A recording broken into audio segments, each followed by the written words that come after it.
Seorang calon legislatif di Sumatera Selatan, Mus Mulyadi, diduga menjadi korban penipuan yang dilakukan NP disebut bekas anggota DPR.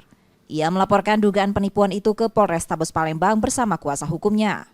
Dalam laporannya, ia menceritakan jika penipuan yang dialami saat terlapor menawarkan suara untuknya sejumlah 5.000 mata pilih, disertai dokumen KTP dan KK 6 Juni 2023 silam.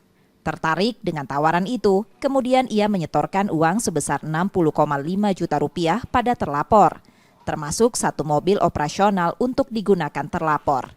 Namun sampai akhir Januari 2024, terlapor tidak memenuhi janjinya dan tidak bisa ditemui.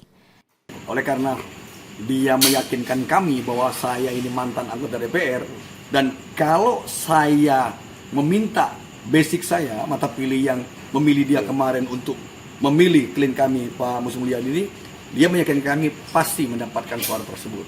Oleh karena itulah kami sangat berkeyakinan apa yang dia minta, makanya kita beri. Kini laporan pelapor dalam penanganan polisi di Polrestabes Palembang. Yudi Kiswanto, Kompas TV, Palembang, Sumatera Selatan.